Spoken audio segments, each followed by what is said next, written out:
پاکستان کے اندر کیا ہو رہا ہے؟ کسی کو قرآن پڑھنا نہیں آتا، کسی ایک حکمران کو نہیں آتا، کسی نے کبھی پہلا کلمہ نہیں سیدھا پڑھا، یوٹیوب اٹھا کر دیکھ لیں۔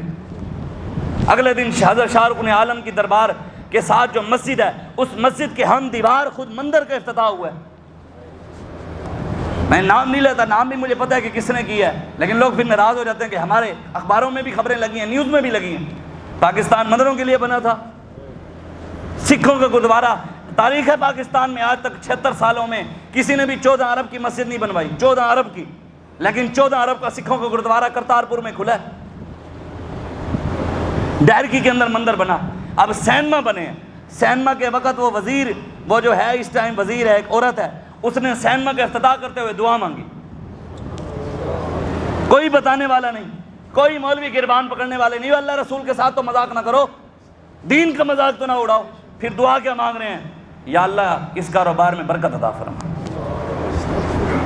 اور پھر اعلان کر رہے ہیں اللہ کے فضل سے ہم نے ایک سینما بنا لیا ہے، پاکستان میں اور بھی سینما بنیں گے۔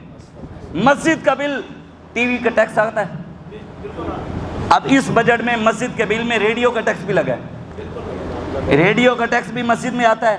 چلتی ہے جی ٹی وی لائی ہوئی ہے تسی؟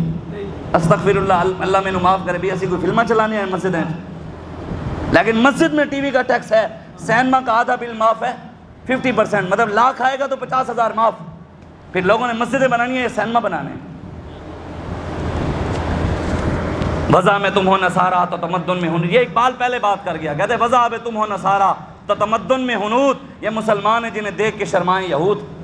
اقبال کہتے کبھی اے نوجواں مسلم تدبر بھی کیا تو نے، وہ کیا گردوں تھا جس کا ہے ایک ٹوٹا ہوا تارا، تجھے اس قوم نے پالا آغوش محبت میں، پاؤں سے کچل ڈالا تھا جنہوں نے تاج سر دارا، تمدن آفری خلا کے آئین جہاں داری، وہ صحرائے عرب یعنی شتر بانوں کا گہوارہ، غرض میں تجھے کیا بتاؤں وہ صحرا نشین کیا تھے، جہاں دارو جہاں گیرو جہاں بانو جہاں آرا، تجھے آبا سے کچھ نسبت ہو نہیں سکتی، تو گفتار وہ کردار تو ثابت وہ سیارہ، مگر وہ علم کے موتی وہ کتابیں آبا کی، دیکھا جب ان کو یورپ میں تو دل ہوا سے پارا۔ اقبال کہتا ہے تیرا قرآن اٹھا کر انگریز ترقی کر گیا، تو انگریزی کی کتابیں پڑھ کر ان کے ساتھ نیچے سے نیچے چلا جا۔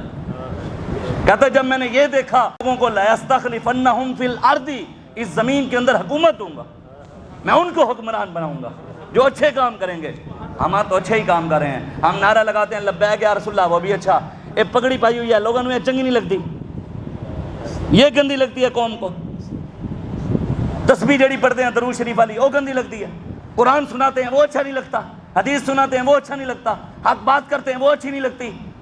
کون سی ایسی بات ہے جو اللہ اور اس کے رسول کے دین کے ساتھ منسلک ہو اور لوگوں کو اچھی نہ لگے؟ اور ان کا اندر اچھا نہیں ہے، پھر ہاں ان کا اندر خراب ہے، جنہوں حضور دے دین نال پریشانی ہے۔ سیدنا فاروق اعظم کے پاس ایک بندہ آ گیا، یہ میں آپ کو سنانے لگا ہوں۔ حکمران لوگوں کو نوکریوں کے دروازے نہیں دکھاتے تھے۔ حکمران کون تھے؟ سیدنا فاروق اعظم کے پاس ایک بندہ آ گیا، اس نے کہا حضور آج روٹی نہیں ہے، گھر میں روٹی دے دیں، آپ نے دے دی۔ دوسرے دن پھر آ گیا، آج آٹا نہیں ہے، آٹا دے دو، دے دی۔ پھر آ گیا جی آج سالن نہیں ہے، دے دیا۔ پھر آ گیا جناب پیسے دے دو، دے دیے۔ پھر آ گیا جی آج مرچیں نہیں ہیں، دے دو۔ لگاتار جب آیا نا 7ویں 8ویں بار روزانہ، سیدنا فاروق اعظم جلال میں آ گئے۔ کیا آ گئے؟ غصے میں آ گئے، جلال۔ آپ نے اے کیا تو روز مانگنے آ جاتا ہے، جا کے رب کا قرآن پڑھ۔ کیا کر؟ یہ نہیں کہا کہ جا فلانے محک میں میرا نام تیرے ملازمت مل جائے گی، پر میں جا کے رب کا قرآن پڑھ۔ مہینہ گزرا وہ مانگنے نہ آیا۔ حکمران بھی وہ تھے، ان کے دل میں آیا یار میں اس بندے کو دے دیتا تھا، وہ ضرورت مند تھا، غریب تھا، میری وجہ سے اس کی دل آزاری ہو گئی، میں نے اس کو سخت بات کی، اس وجہ سے اس کا دل دکھ گیا، یار اس کو ضرورت مند تھی، اس کی وجہ سے میری پکڑ نہ ہو جائے۔ تو سیدنا فاروق اعظم اس کو ڈھونڈنے نکل پڑے۔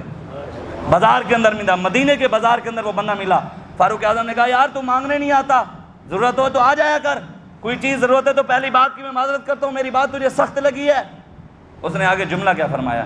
اس نے کہا جناب جس دن سے قرآن کے دروازے سے گئے ہیں اللہ نے اور قرآن نے مجھے عمر کے دروازے سے بے نیاز کر دیا۔ جس دن سے قرآن کے پاس گئے ہیں عمر کے پاس جانے کی ضرورت ہی نہیں پڑی۔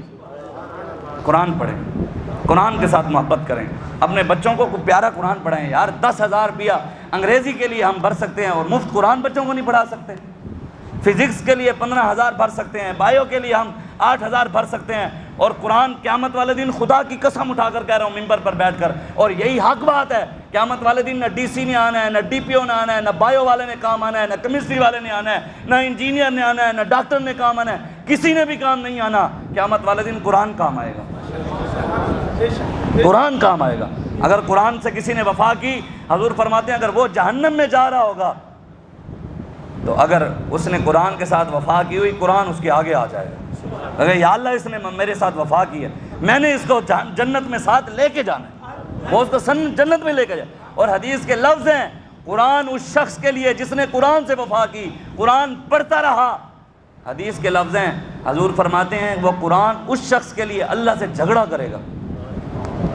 یہ لفظ ہیں حدیث کے، جھگڑا کرے گا رب سے، یا اللہ نہیں اینو میں ادھر لے کے جانا ہے، اینو جہنم میں نہیں جانا۔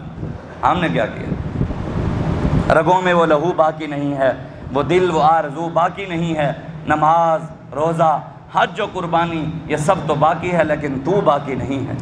اقبال کہتا ہے لیکن مسلمان باقی نہیں ہے۔ کہتا ہے الحذر آئین پیغمبر سے 100 بار الحذر، حافظ ناموس زن مرد آزما مرد آفرین۔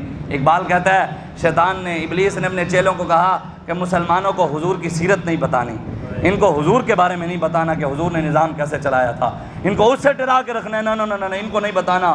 اگر حضور کی سیرت ان کو پتہ لگ گئی، یا پھر اپنے بیٹیوں کی بھی عزت کرنے والے ہیں، بیٹیوں کی بھی عزت کی حفاظت، حافظ ناموس زن، یہ عورتوں کے بھی محافظ ہیں، ان کی عزت کے بھی محافظ ہیں، مرد آزما مرد آفرین۔ وہ کہتا ہے ان کے اندر ایک مرد بھی حضور کی امت میں سے اگر کھڑا ہو جائے، وہ پورے کفر کے لیے اکیلا کافی ہو جاتا ہے۔ کھڑا ہو جائے کوئی کفر کے مقابلے میں کھڑا ہو جائے۔ اقبال کہتا ہے شیطان نے کہا کہ وہ ایک ہی کافی ہے۔ آپ کا کام ہے، ہمارا کام ہے بتانا۔ بس اقبال کے اسی شعر پر ختم۔ اقبال کہتا ہے جب عشق سکھاتا ہے آداب خود آگاہی، کھلتے ہیں غلاموں پہ اسرار شہنشاہی، عطار ہو رومی ہو رازی ہو غزالی ہو، کچھ ہاتھ نہیں آتا بے آہو سہرگاہی، نومید نہ ہو اے رہبر فرزانہ، کم کوش تو ہیں لیکن بے ذوق نہیں راہی، اے طاہر لاہوتی اس رزق سے موت اچھی جس رزق سے آتی ہو پرواز میں کوتاہی، اور دارا و سکندر سے وہ مرد فقیر اولا۔ اقبال کہتا ہے بڑے بادشاہ گزرے ہیں، دارا اور سکندر بادشاہ۔ اقبال کہتے ہیں دارا و سکندر سے وہ مرد فقیر اولا ہو جس کی فقیری میں بوئے اسد اللہ ہی۔ کہتا ہے جس فقیر میں سے حضرت امیر حمزہ کی خوشبو آئے، اصل بادشاہ وہ ہے۔ دارا و سکندر سے وہ مرد فقیر اولا ہو جس کی فقیری میں بوئے اسد اللہ ہی، اور آئین جمع مرداں حق گوئی و بے باکی، اللہ کے شیروں کو آتی نہیں روح بائی۔ اقبال کہتا ہے اللہ کے شیروں کو دوسری بات نہیں آتی، ہو محمد عربی کا غلام اور چوں چوں چنا کے، لیکن اگرچہ کے لیکن یہ ہے، یہ بات حضور کا غلام نہیں کر سکتا۔ اس لیے سوچیں ہمارا کام ہے آپ کو بتانا، ہماری ڈیوٹی لگی ہے۔ حضور نے فرمایا میری امت کے علماء حکمرانوں سے پیسے لے کر دین نہیں بیچیں گے، نہیں بیچیں گے۔ 3 بار حضور نے فرمایا یہ حکمرانوں سے پیسے لے کر دین نہیں بیچیں گے، نہیں بیچیں گے، نہیں بیچیں گے۔ ہم پیسوں پر بکنے والے نہیں، ہم محمد عربی کے نام پہ بکنے والے ہیں۔ ہاں کائنات میں ایسی نہ کوئی ایجنسی پیدا ہوئی ہے، نہ ایسا کوئی ادارہ پیدا ہوا ہے، نہ ہی کوئی ایسا بڑے سے بڑا کوئی فن خان نہ پیسے والا پیدا ہوا ہے جو محمد عربی کے غلام کی جوتی بھی خرید سکے۔ تو یہ ہمیں خریدیں گے۔ کہتے ہیں مولوی ویک ہے، مولویوں کو فنڈنگ ہوتی ہے۔ میں کہ ہاں ہوتی ہے۔ کہتے ہیں کتوں ہوتی ہے؟ میں کہ گنبد خضرات ہوتی ہے۔ ہم کو اپنی طلب سے سوا چاہیے، آپ جیسے ہیں ویسی عطا چاہیے، کیوں کہوں یہ عطا وہ عطا چاہیے، ان کو معلوم ہے ہم کو کیا چاہیے، کون دیتا ہے دینے کو منہ چاہیے، دینے والا ہے سچا۔ بس آئیں حضور کے دین کے ساتھ کھڑے ہوں، اپنے بچوں کو حضور کی محبت دیں، قرآن کی محبت دیں۔ حسین کا اصل مشن یہی ہے۔ امام حسین نے میدان کربلا میں سر اس لیے نہیں دیا تھا کہ بعد میں امت حضور کی میرے نام پر کھیر کھائے، سبیلے پیے، حلوے کھائے، بریانیاں کھائے، بکرے کھائے، مرغے کھائے، اس لیے نہیں دیا تھا۔ ہاں کھائے، حسین نے سر اس لیے دیا تھا کہ حضور کی امت کبھی دین پر مشکل وقت آ جائے اور سامنے کوئی وقت کا یزید بیٹھا ہو، اس یزید کے ہاتھ میں ہاتھ نہیں دینا،